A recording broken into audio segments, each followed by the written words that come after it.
Found another gem of a story that no one was talking about on the internet. So I guess it's my duty to come back here and explain to you guys that what this story is about. And as you read the title, yeah, her fiance is in love with her little sister. Now, as scandal, just as everyone else, I thought this was gonna be like one of those Reddit affair stories that are blowing up nowadays. But goddamn, was I wrong. I was very fucking wrong.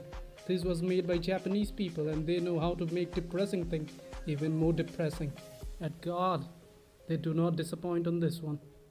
In this, our story's main lead is Ilya, who is a noble-born girl who's very good at study, and he has made her life's entire goal to be the wife of this guy. Now, to be this guy's wife, she has to be a worthy, noble person, and to do that, she studied. She studied her ass off. There was literally a scene or panel in this fucking manga where she shows like her hand bleeds. She practices so much. It's like, and she does all this hard work just to be his wife and be used to him. Because according to her, if she becomes useful to him, he will fucking love her, as he should. But as we know, this is a Japanese manga and that shit ain't gonna happen. So at the ripe old age of 5, their noble families decide we should get them married. And as soon as this girl, this 5-year-old girl, lays her eyes on this noble person named Solil, immediately falls in love with her and makes it her life's goal to woo this man into her life. But she fails miserably. Not because she was not good enough, but because her little sister exists, whose name is Sylvia.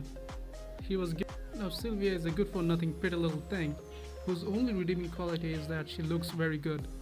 She has a frail body, and according to the 16th century noble people, she looks pretty, and that's it. She looks pretty. That's her entire personality. And she's kind because she can afford it, not because she's actually kind. She just has too much shit that she can give away. And now, as the title suggests, she literally steals this man away from her older sister, not because she's trying, but because, according to the story, God himself decided that the little sister is the main lead and the older sister is just there, and therefore to suffer. Well, no matter what she does, Soliel ends up falling in love with her no matter whatever she does. And little by little it becomes pretty obvious that this guy has no interest in the elder sister, but he has the hots for the underaged girl. At this point, Ilya can do nothing else but watch as she gets cucked by her little sister, who she was always jealous of for being better than her. But the story takes an interesting turn when it seems that there is no hope left. Turns out, God exists, and he chose Ilya's side for once, because this butler dude comes in and says to the prince that, yo dude, the bitch you like, she fucking died. Bruh, she died, God exists, yay! And Solil, being the completely rational person he is, immediately blames Ilya for killing her. Because his cheating wasn't bad, she psychically killed her because she knew he was cheating with her. So to take revenge, Solil puts her in the jail and gathers evidence, or rather forges evidence against her, and makes sure that she never gets out. Even in this hellish situation, Ilya keeps believing that her Prince Charming will come and save her. He doesn't come because he's probably too busy coming inside the dead corpse of Sylvia.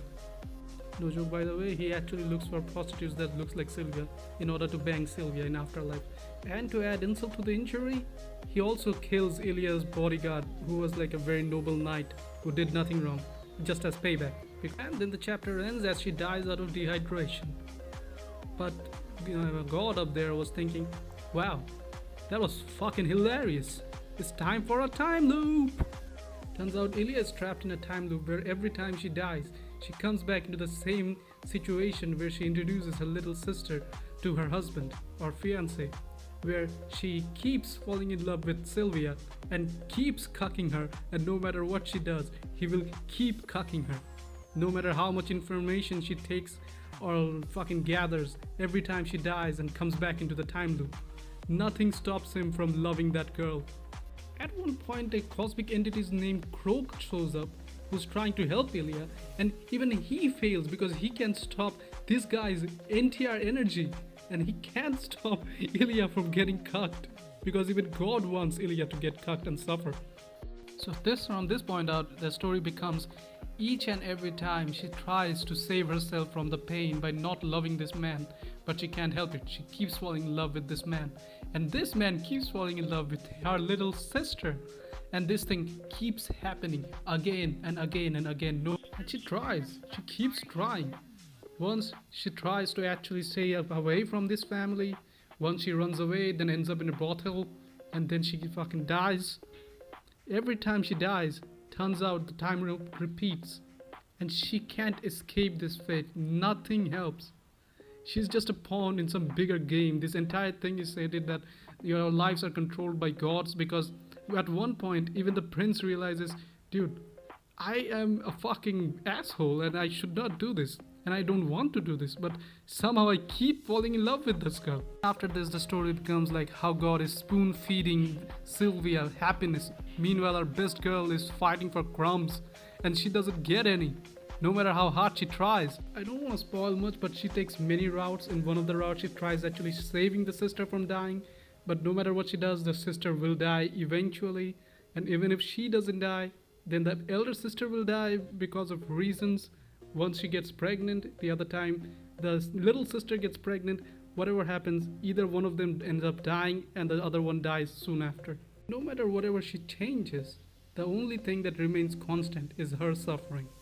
She cannot escape suffering, and that's the main pull of the story. You just want to know how bad can it get. Like at some point this will stop getting bad.